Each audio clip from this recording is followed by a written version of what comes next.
네, 안녕하십니까. 문재인이가 자기가 잘했다고 생각하고 있어요.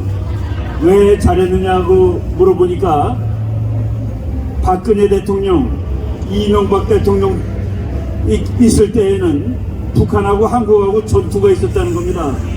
전투가 벌어져 가지고 애꿎은 젊은 목숨들이 죽었다는 거예요.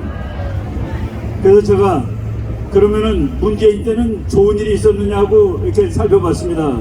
여러분, 지금 북한이 핵무기를 거의 완성해 가는데 핵무기는 두 가지로 구성됩니다. 하나는 미사일입니다. 그리고 미사일에다가 폭탄을 다는 거예요. 그래서 핵폭탄 더하기 미사일, 그리고 이제 핵무기가 완성이 되는데 그 미사일을 만들기 위해서는 연습을 많이 해야 됩니다. 쏴봐야 됩니다.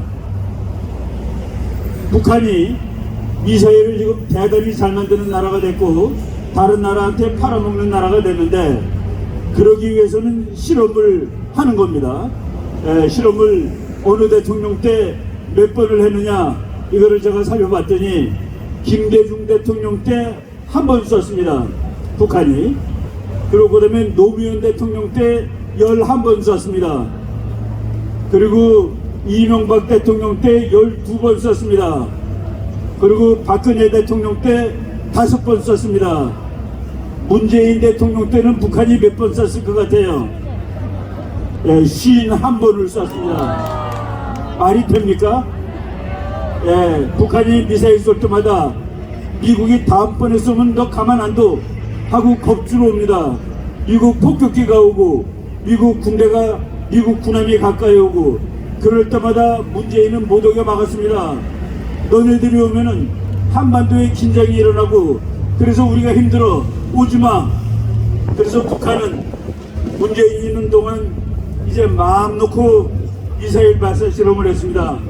그래서 북한이 최근에 쏜 미사일은 화성 17이라는 것인데, 그것이 무려 15,000km를 날아가서 멕시코까지 날아갈 수 있는 그런 미사일을 만드는 데 성공을 했습니다. 그러나 여러분, 아직은 겁먹지 마십시오. 거기다가 핵폭탄을 달아야 되는데, 그 핵폭탄을 작은 걸 만들어서 달아야 되는데 아직 거기까지는 가지 못했다라고 말씀을 드립니다. 문재인 있는 동안에 51번, 다른 대통령 다 합쳐봤자 25번밖에 안 되는데 문재인 있을 때 51번을 쐈는데, 그러고서도 자기는 북한하고 평화를 유지했다라고 얘기를 하고 있는 겁니다. 바로 5월 25일 날 북한이 미사일을 3발 쐈습니다. 5월 20일 날 미국 대통령이 올 때 미국의 국가안보보좌관 이름이 아주 재밌습니다. 우리말로 하면은 야곱 예레미야 설리반이라는 사람입니다. 미국식으로 발음하면 제이콥 제레마이아 설리반이라는 미국의 국가안보보좌관이 김정은한테 정은아 들어라, 정은이 듣고 있나?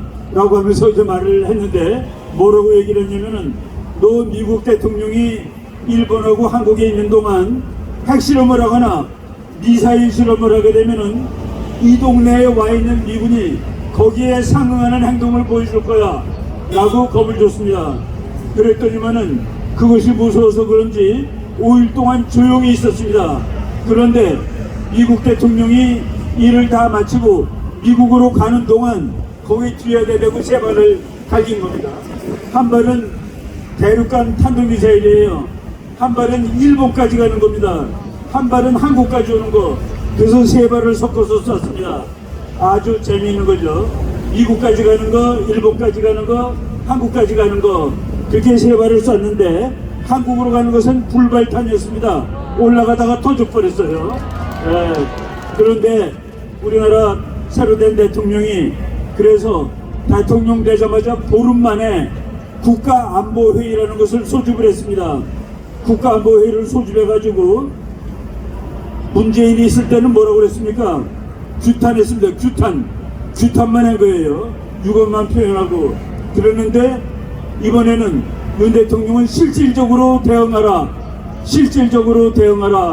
그래서 북한이 쏜 미사일을 쏜 데가 있습니다. 그 장소, 우리나라에서 거기까지 갈 수 있는 거리, 그 거리에 해당되는 미사일을 동요하도록 우리도 쐈습니다. 그냥 쏜 것이 아니라 미국하고 함께 쐈습니다. 그래서 한국과 미국이 북한이 미사일 쏜 그 자리를 쏘는 바로 그만큼 날아가는 미사일을 쐈는데 그것을 국제정착으로 말하면 원점 타격입니다. 북한이 미사일을 쏜 그 자리를 쏘는 그런 미사일 훈련을 했고, 그리고 비행기 아주 좋은 비행기 F-15라는 비행기가 있는데 그거 30여 대가 비행장에서 그냥 천천히 무기를 깍둑 치고 천천히 뜨지 않고 그냥 굴러갔습니다. 그거를 코끼리 걸음이라고 그러는데 그거는 언제든지 떠서 북한을 폭격할 수 있는 그런 연습을 한 것이죠. 그리고 또 하나, 미국의 폭격기 B-52가 와서 동해바다를 여러 시간 날고 갔습니다. 김정은이가 다음번 미사일 실험을 하려면 이제는 맞을런지도 모르겠다라는 것을 각오를 해야 될 겁니다. 김정은이 잘 봐라, 다음번에 또 한번 까불면은 한국과 미국한테 너 맞으면 너 죽을 수도 있어. 네, 우리는 이제 용감해야 됩니다. 씩씩해야 됩니다. 우리가 쟤네들보다 훨씬 힘이 막강한 나라입니다. 힘이 막강한 나라가 그동안 굴종하고 살았습니다. 우리의 운명이 김정은의 손아귀 속에 들어가 있었습니다. 지난 5년 동안.